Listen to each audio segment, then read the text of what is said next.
आज supreme court ने मुस्लिम महिलाओं के हित में एक ऐतिहासिक फैसला सुनाया। सुप्रीम कोर्ट ने फैसला दिया कि मुस्लिम तलाकशुदा महिलाओं को भी अपने भरण पोषण का अधिकार है और इसके लिए मुस्लिम तलाकशुदा महिलाएं भी अपने पूर्व पति से अपने लिए गुजारा भत्ता मांग सकती हैं। इसके लिए मुस्लिम तलाकशुदा महिलाएं सीआरपीसी की धारा 125 का इस्तेमाल कर सकती हैं। सुप्रीम कोर्ट ने फैसला उस केस में सुनाया जिसमें एक मुस्लिम शख्स ने दावा किया कि उसके तलाकशुदा पत्नी सीआरपीसी की धारा 125 के तहत गुजारा भत्ता पाने की हकदार नहीं है, क्योंकि मुस्लिम महिलाओं पर मुस्लिम महिला अधिनियम 1986 के प्रावधान लागू होते हैं। लेकिन सुप्रीम कोर्ट ने आदेश दिया कि मुस्लिम तलाकशुदा महिलाएं भी गुजारा भत्ता के लिए सीआरपीसी की धारा 125 का इस्तेमाल कर सकती हैं। अब आप सोच रहे होंगे कि दोनों कानूनों में अंतर क्या, वो आपको डीएनए में बताते हैं। मोटे तौर पर बताएं तो मुस्लिम महिलाओं पर मुस्लिम महिला अधिनियम 1986 कहता है कि मुस्लिम तलाकशुदा महिला सिर्फ इद्दत की अवधि यानी तलाक के 90 दिनों तक ही गुजारा भत्ता मांग सकती हैं, जबकि सीआरपीसी की धारा 125 कहती है कि अगर कोई तलाकशुदा या शादीशुदा महिला अपना गुजारा चलाने में असमर्थ है तो अपने पति से गुजारा भत्ता पाने का दावा कानूनन कर सकती।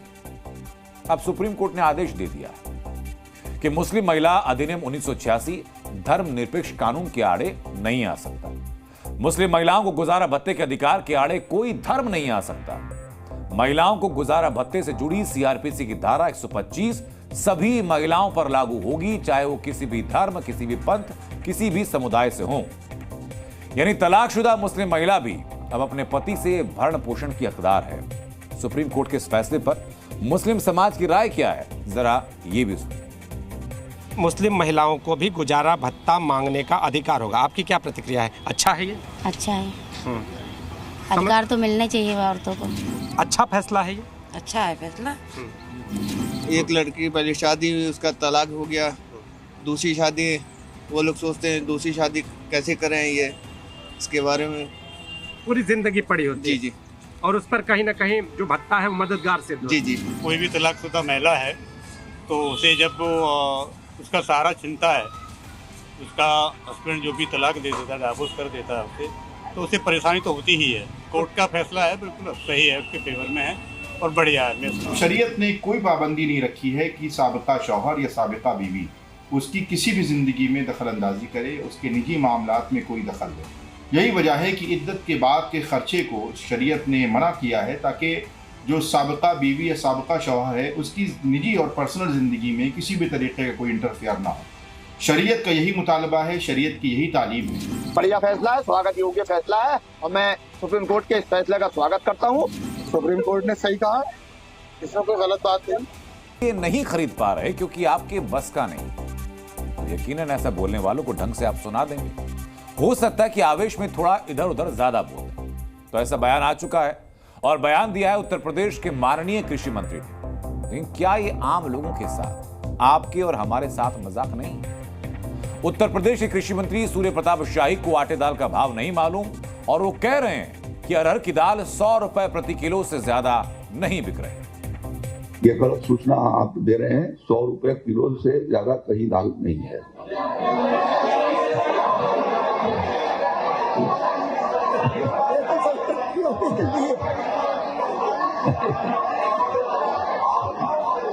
नहीं है।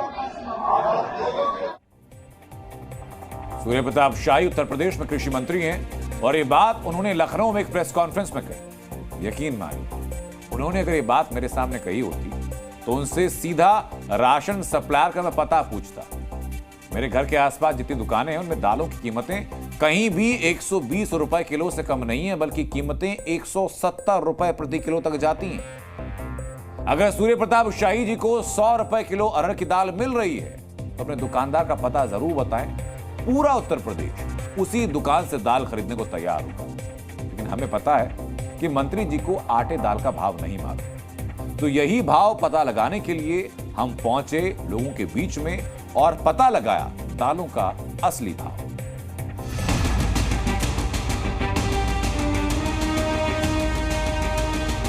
ये मंत्री जी का सरकारी आवास है और यहाँ पर आपको बोर्ड दिखाई देगा और यहाँ से कुछ ही दूरी पर जो किराना की दुकान मौजूद होगी वहाँ जाकर हम जानेंगे कि आखिर जो दाल है उसका मूल्य क्या है। क्या लोगों को 100 रुपये प्रति किलो दाल मिल रही है या फिर जो दाल के दाम है वो आसमान छू रहा है।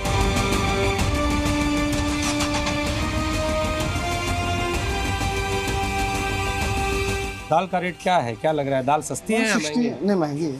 महंगी है जी। 100 रुपये किलो दाल मिल रही है क्या? नहीं, कहीं नहीं। ये 160। हाँ, 160, 170।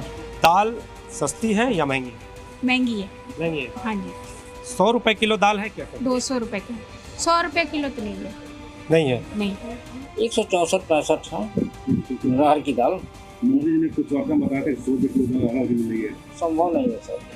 नहीं 100 रुपये कहीं नहीं है मार्केट में। कहीं 100 रुपये दाल मिल रही है। 170 रुपये दाल मिल रही है। 170 फुट का बेची जा रही है। अरहर की दाल कीमत क्या है? 165 रुपये किलो चल रहा है। 165। मंत्री जी ने 100 रुपये किलो बताया दाल कीमत। अब वो कैसे बता, वो वही बता सकते हैं, लेकिन अभी 165 रुपये किलो चल रहा है।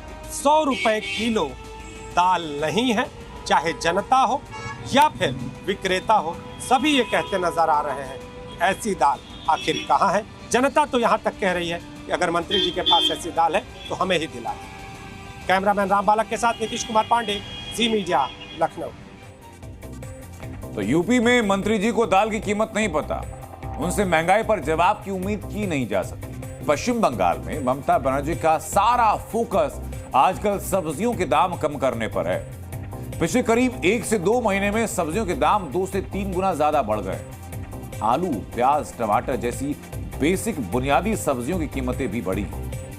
बड़ी कीमतों का असर पश्चिम बंगाल के लोगों की थाली पर है और इसकी शिकायत ममता बनर्जी तक पहुंची तो ममता एक्शन में आ गई। রিটেল মার্কেটে বেশি দাম নিচ্ছে, মার্কেটগুলো সার্ভে করো। আর একটা হচ্ছে লাল দেখবে লেক মার্কেটে একটা দাম তো কালীঘাট মার্কেটে আর একটা দাম, হাতিবাজারে একটা দাম তো বড় বাজারে আর একটা দাম, যে যার মতো বাড়িয়ে যাচ্ছে। যেন এটা একটা মুনাফা করার খনি, মানুষ খাবে কি? কাল থেকে রেগুলার মনিটরিং হবে কোন দিন কি হচ্ছে, আর আমি বলে দিয়েছি আগামী 10 डेज মধ্যে कंट्रोल করতে হবে। तो ममता बनर्जी ने 10 दिन के अंदर सब्जियों के दाम नियंत्रित करने के निर्देश दिए और इसके लिए उन्होंने एक विशेष टास्क फोर्स बना दी। इस टास्क फोर्स में पुलिस और एनफोर्समेंट ब्रांच के लोग हैं। उनका काम है रिटेल मार्केट और किसान मंडियों में सर्वे और छापेमारी करना। 1 हफ्ते यानी 7 दिन के अंदर कीमतों को लेकर एक रिपोर्ट तैयार करना, 10 दिन के अंदर कीमतें नियंत्रित करने वाला एक्शन प्लान बनाना और उसको एक्टिवेट करना। राज्य में सब्जियों की महंगाई को लेकर ममता बनर्जी काफी सख्त नजर आ रही है, लेकिन बीजेपी उनके इस एक्शन को दिखावा बता रही है। बीजेपी का कहना है कि महंगी कीमतों की वजह तृणमूल टैक्स है, यानी बीजेपी टीएमसी पर हफ्ता वसूली का आरोप लगा रही है। महंगाई पर लोगों की परेशानी, ममता की सख्ती और बीजेपी के आरोपों पर एक रिपोर्ट तैयार की। रिपोर्ट आप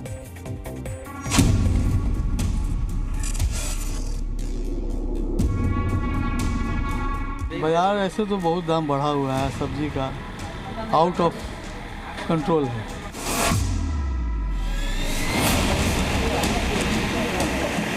आदमी का बजट तो बिगड़ गया है। सब्जियों का तो ज़्यादा ही हो गया और जो लोग मछली भी खाता है उसको भी हो गया ज़्यादा। कम से कम 10-15% दाम इधर में ही बढ़ गया, उसके बाद क्वालिटी भी खराब है। 11 जिला डूब गया, ठीक से उधर फसल खराब हो गया, उसका वजह से थोड़ा दाम ज़्यादा है। अभी 1 महीने 1.5 महीने के बाद दाम गिरेगा।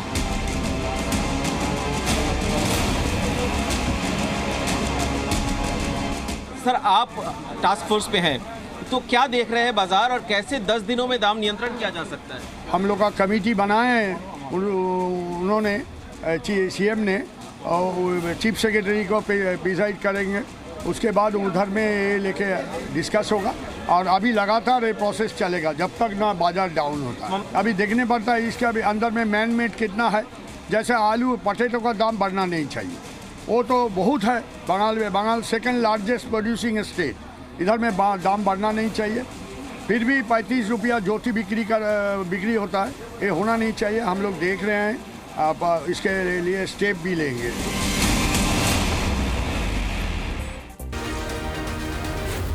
Zee News.